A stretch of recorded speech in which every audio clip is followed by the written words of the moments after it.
Hello everyone, welcome back to Top Tech Reviews. I'm Jay, and today we're going to be discussing the Bold N1. I've used this unit for about 3 weeks now, and to be honest with you, just like the title of the video, buyers beware, it really hasn't been a pleasant experience. I've had a lot of software issues, all the way to the point where I actually had to exchange the device. And even after receiving another one, it was still the same thing. Well, I don't want to give it all away in this intro. I want you to stay tuned. We're going to discuss it now.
Now, using the device for 3 weeks has been a bit of a mixed experience.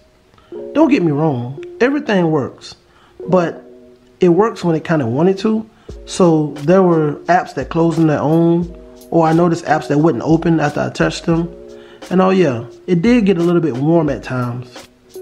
It is a very fast phone and it moves very smooth thanks to the Helio P70 processor that's behind it. And battery life was fantastic. I was able to make it through a day and a half without needing to recharge it. And when I did need to charge it, the quick charger came in handy. I was able to get it from 0 to 100 in about 49 minutes, which is actually pretty good. Now, if you do use the wireless charger, it's going to take a little bit longer. I think that registered about an hour and 30 minutes, but that's a 10 amp charger and that's wireless charging, which is more of a convenience if anything. Also, I noticed sometimes the screen wouldn't register touch, so maybe that's a little bit of a software issue with the device itself.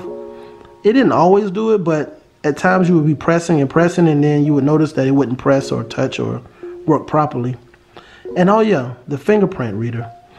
It works pretty much when it wants to. Like now, I press it, but now it opens, and it is a little bit on the slower side, but it does work. And again, for $200 to have an under-screen fingerprint sensor is a pretty big deal. I'm hoping that Blue updates this device and actually fixes some of the software glitches that I experienced, and I'm pretty sure other people are experiencing, but that's pretty much up in the air, and we have to wait to see. Now, as we take a look at the camera, we see the different shooting modes you're able to shoot in. There's photo, video, HDR, and night mode. There's also the 96 megapixel super zoom feature, beauty mode, and pro mode, where you can dial up the ISO and white balance. The camera was very intuitive. It worked very good and I had no complaints in this department. It was a bit surprising. I had expected for this phone to have a pretty low-end camera because of the price point, but I was very surprised that it took very good pictures. On the back of the device, this is where you see the sensors. The top sensor is a 16 megapixel autofocus shooter, and underneath it is the 5 megapixel depth sensor. They work very good in harmony together. Here are some camera samples from the rear shooter. You be the judge.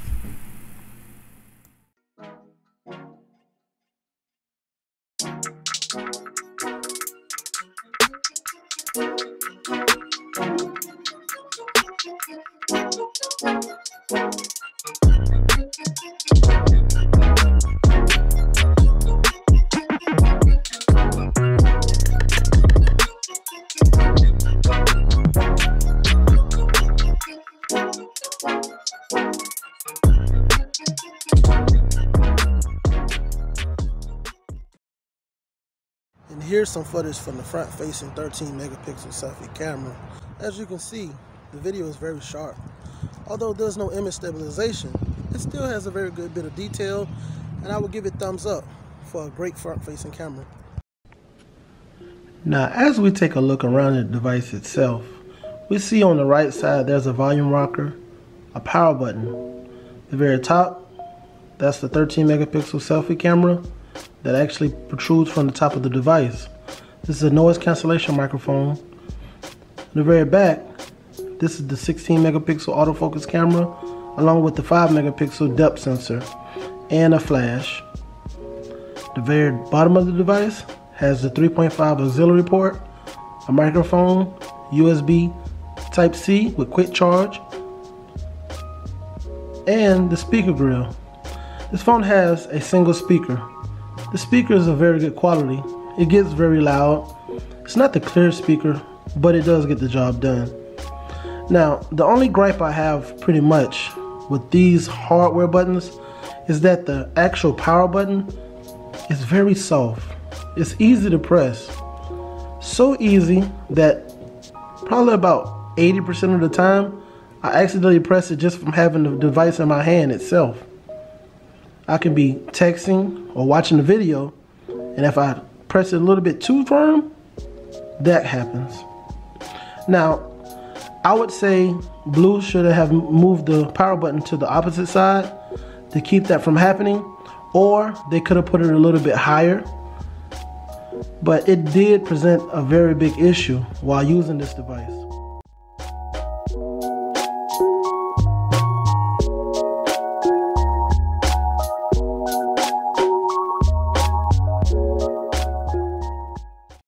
So many of you might ask, how is the Bold N1 Blue's first device under the sub-brand?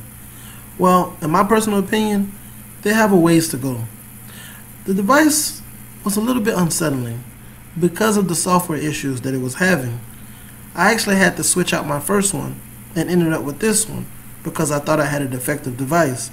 But this one was doing the same thing. It has potential to become a very good cell phone, and some might even take it as it is.